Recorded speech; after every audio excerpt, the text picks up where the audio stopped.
Today I'm sharing my Nonfiction November pile of possibilities.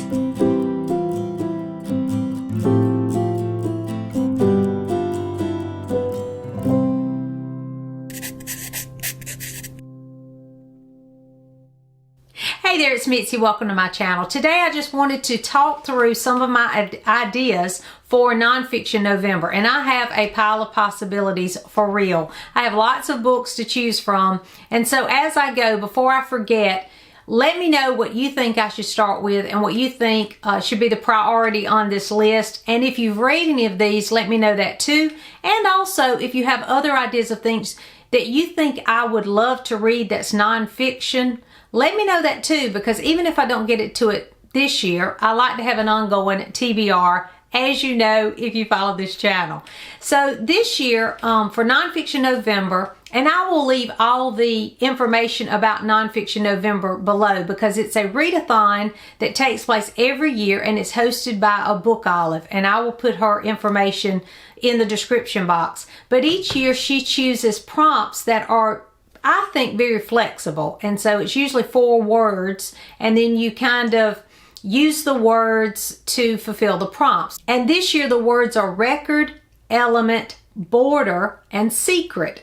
And so as I was thinking about the books that I wanted to read, I was trying to make those prompts fit some of these books. And so if you have a good idea of how they can fit, let me know that too.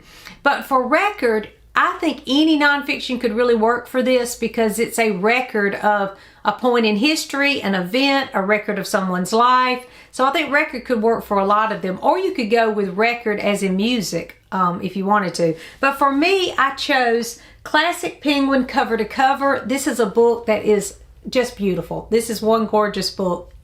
And it is a record of the Penguin history, the Penguin publication, a Penguin publishing, of the record of their covers. So it shows different book covers and classics, and a lot of these we would be familiar with as you go.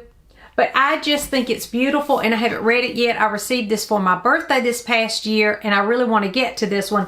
And really, it's full of so many, you know, pictures and layouts like this that I don't think it would take long to read through this one. So I really want to get to this one, and I thought that could work for record. And then the word element, I really had trouble with this one. I was talking to my sons about what I could use, and of course they thought of, you know, elements on the periodic table and weather as elements and things like that. So I chose one, and my 18-year-old said, no, that doesn't work. But I'm making it work. I chose Invincible Louisa, the story of the author of Little Women by Cornelia Meigs or Meigs. And the reason I chose this is because if you look on there, there is a Newbery award on it. And I'm assuming that's made of gold or some kind of element. So, some metal. And so I was using it because it looks like it has won the gold standard for literature. So I'm going with it for gold as an element. Anyway, that's what I came up with. I want to read this because it is a Newbery, and I'm trying to read all the Newbery books. And I found this just recently at a library sale. So I'm going with it. Anyway, that's what I used for element. And then the next word was border. Now, I have a couple of options for this. This book I have already started. I started it a couple of weeks ago just at random. I pulled it off my shelf and thought, I'm interested in that. And it's Mayflower by Nathaniel Philbrick. I've heard really good things about this one, but this is the history of the Mayflower and their journey to America. And I think that would work because they are definitely crossing borders. I've already learned that they started in England and they went over to Holland, and they haven't even went across the ocean yet because I've only read how many pages? 28 pages in this, so they haven't gone far. But I really am interested in reading more about the Mayflower and really anything about the history of America, because even though I know the basic history, I don't know a lot of the details, and so I'm interested in books like this one. And since I'd heard great things, I thought this could work for border. Now, another one that I picked, and my son also rolled his eyes and said, no, that doesn't work, was What Jane Austen Ate and Charles Dickens Knew by Daniel Poole. And the reason I picked this for border is literally there is a really pretty golden border around this book, and around each one of the pictures on the front there is a border. So that's why I picked this one for border, and I just want to read this book, so I was going to make it fit that way. So again, if you've read any of these, let me know. For secret, I had a couple of choices. This is one that I had wanted to read during Victober, and I just haven't made it to this book yet, and I still might be able to squeeze it in the last week in October. But it's My Dearest, Dearest Albert, Queen Victoria's Life Through Her Letters and Journals. And definitely that would be a secret, because when you write letters and diaries, you keep a diary, definitely you write down your secrets. So I thought that would be a good one to fulfill that prompt. So I have this one that I'm really interested in reading, and also another one that I picked up from Book Outlet recently, and that is the Brontes, The Letters, Diaries, and Writings of Charlotte, Emily, and Anne by Juliet Gardner. And these are illustrated, so I may just flip through both of these and kind of just casually go through them. But this one has all kinds of pictures and things in it as well. All kinds of illustrations and things in this one.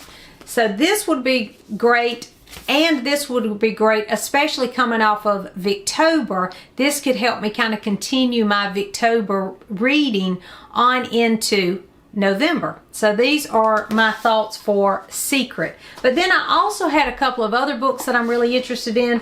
If you follow my channel, you know that I am hosting, along with Elizabeth from Lizzie Faye Loves Books, the More Montgomery Challenge. So I had a biography. One of the prompts on our More Montgomery bingo board is nonfiction or something biographical. So I thought I would save that for nonfiction, which I've actually read a couple of little nonfiction picture books already. But this is called House of Dreams, The Life of Ellen Montgomery by Liz Rosenberg. And I have had this for a while, sitting there waiting to be read, so I thought I could get to this one. And again, none of these are very long. This one, I mean, look at the margins on that. It's not very long. And I think I could probably fly through this one, because it doesn't seem like it's that long. It might even be for middle grade. I think it might be a middle grade version of a biography. So anyway, I thought this would work for the More Montgomery Challenge. And then the exciting thing is I received some book mail, and Elizabeth, who I mentioned earlier from Lizzie Faye Loves Book, sent me a beautiful book as a thank you for co-hosting the More Montgomery Challenge. And it's the Anne of Green Gables Treasury. And this book is absolutely gorgeous. It is filled with all kinds of tidbits about Anne of Green Gables.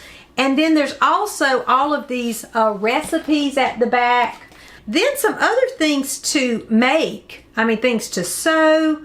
Oh, this is pretty. It's a pressed flower bookmark. So you can make a bookmark. There's household hints from the Anne books. I can't wait to read those. It's just filled with all kinds of wonderful trinkets. So this is a priority as well. I definitely want to dip in and out of this, and maybe even try one of the recipes in here. And as I go, share with you some of the things I'm learning, since I am participating and co-hosting the More Montgomery Challenge. So I thought this would be a fun one to share as well. And thank you to Elizabeth for sending me this gorgeous copy of this book. It is absolutely beautiful. So when I received it, I was like, yes, that's definitely for Nonfiction November. And if I read one of these books, which I'm sure I will, that means I will be filled all the prompts on the Fall Into Reading Readathon Challenge. I have filled out all of the prompts on the Fall Into Reading Challenge for picture books, and now if I read one more nonfiction, I will fill it out again, so I'll have 2 boards filled, completed for the Fall Into Reading Challenge. So that is really exciting as well, so I can't wait to get to one of these. And again, I may be able to get to the Queen Victoria letters sooner than that. I might be able to get to that at the end of October. We'll see. So anyway, those are the books that I have on my shelf that are just waiting to be read. I've pulled all these. I'm ready to get started with Nonfiction November, and I'm going to try to use those prompts. Let me know if some of these other books that I've mentioned, if they fulfill the prompts in a different kind of way. Let me know that too. And what do you think of using the Newbery Metal as element? Does that fit, do you think? So what are you reading? Let me know how your October reading is going, and if you have plans for Nonfiction November, let me know that as well. Thanks for watching, and I'll see you soon.